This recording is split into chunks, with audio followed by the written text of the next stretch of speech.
સુરતના મોટા વરાછા વિસ્તારમાં આવેલા શિવધારા ચોક ખાતે આજે સ્થાનિકોએ એકઠા થઈને તંત્ર વિરુદ્ધ સૂત્રોચ્ચાર કર્યા હતા. વિરોધનું મુખ્ય કારણ એ છે કે અહીંના રહેણાંક વિસ્તારમાં એક સાથે 3 મોબાઈલ ટાવરો ખડકી દેવામાં આવ્યા છે, જેના કારણે સ્થાનિકોના સ્વાસ્થ્ય પર થતી વિપરીત અસરોને લઈને ચિંતિત છે. મહિલાઓ અને પુરુષોએ આક્ષેપો કર્યા છે કે શિવધારા ચોક પાસે આવેલા સુરત મહાનગરપાલિકાના ખુલ્લા પ્લોટમાં અસામાજિક તત્વોના ત્રાસ પણ વધી રહ્યો છે. આ પ્લોટમાં ચાલતી અનૈતિક અને અસામાજિક પ્રવૃત્તિઓના કારણે મહિલા માટે ઘરની બહાર નીકળવું પણ અસુરક્ષિત બન્યું છે. રોષે ભરાયેલા રહીશોએ માંગ કરી છે કે સુરત મહાનગરપાલિકાના સત્તાધીશો તાત્કાલિક આ બાબતે હસ્તક્ષેપ કરીને મોબાઈલ ટાવર તેમજ અસામાજિક તત્વોના ત્રાસનું કાયમી નિરાકરણ લાવે. જો આગામી દિવસોમાં પાલિકા દ્વારા કોઈ નક્કર કાર્યવાહી કરવામાં નહીં આવે તો આંદોલનને વધુ ઉગ્ર બનાવવાની ચીમકી પણ આપવામાં આવી છે. રહેણાંક વિસ્તારોમાં ટાવરોનો ખડકલો અને ઉપરથી અસામાજિક તત્વોનો જમાવટો સ્થાનિકોની શાંતિ હળી રહ્યો છે. હવે જોવાનું એ રહેશે કે સુરત મહાનગરપાલિકા અને પોલીસ તંત્ર આ લોકરોષને શાંત પાડવા માટે શું પગલાં લે છે. એનું હજી કાંઈ નિરાકરણ નથી આવ્યું. અમે બધામાં કમ્પ્લેન નાખેલી છે, સીએમઓમાં નાખી છે, એસએમસીમાં પણ નાખી છે. એનો કઈ પ્રૂફ તમારી પાસે? એનો વિડીયો પણ અમારી પાસે છે. સાહેબ જ પોતે બોલ્યા છે કે અમે ઉપરથી કીધેલું હતું કે પાણીની ટાંકી કહેવાનું. બરાબર. તો આપણી સાથે બહેનો પણ હાજર છે, એટલે બહેનોને પણ પૂછ્યું કે અહીંયા તમને શું તકલીફ રહી છે, કારણ કે વધારે અને ટાવરનો ઊભો કરી દીધો અને રાતે કામ કરવા આવે અને મટીરિયલ રાતે મૂકી જાય અને પાછું રાતે જ ફિટિંગ કરવા આવે. એટલે કોઈને જાણ કર્યા વગર અહીંયા ફિટિંગ કરી દીધું. અમને આજુબાજુમાં બધી સોસાયટીઓને પૂછવું જોઈએ કે તમારે અહીંયા ટાવરની નાખીએ છીએ કઈ રીતે તમને કંઈ નુકસાન નડે છે, કારણ કોઈ પરવાનગી લીધી નથી ને એમને ફિટિંગ કરી. આખો દિવસ 24 કલાક એને ઘરે રહેવાનું હોય છે. સુરતના આરોગ્ય મંત્રી અને એસએમસી વાળાની અમારી એક જ અપીલ છે કે આપણે પર્યાવરણના જતન માટે વૃક્ષો વાવીએ છીએ અને આ લોકો છે તે અહીંયા ટાવર ઊભા કર્યા છે. તમે જોઈ શકો છો એ કેટલું નુકસાન પહોંચાડી શકે છે.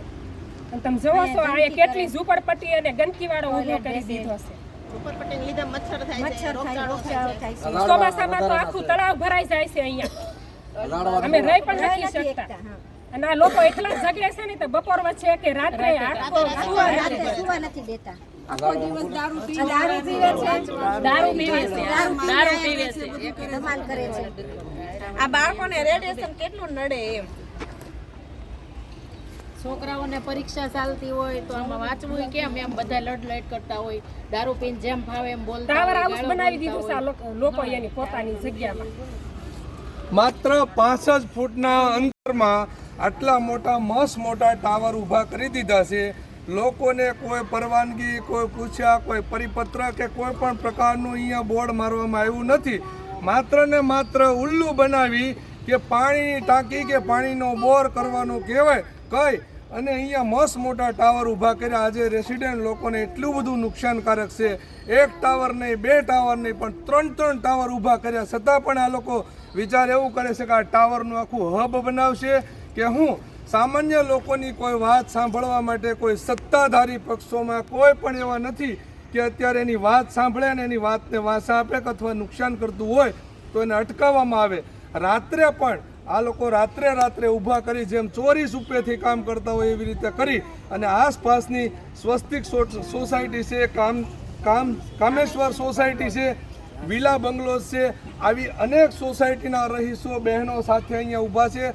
અહીંયા ખુલ્લેઆમ રાત્રે પણ દારૂ પીવે છે, રાત્રે ટકટક કરીને અવાજ એટલો બધો પહોંચાડે છે અને ગંદકી ખુલ્લેઆમ ટોયલેટ ખુલ્લામાં જાય છે. આ રેસિડેન્ટની વિસ્તારની અંદર તમે જોઈ શકો છો, બેનું દીકરીઓ માતાઓ સાથે અહીંયા રહેતા હોય છે ને આટલું બધું અહીંયા ગંદકીનો જરા ભાઈ વિડીયો બતાવજો.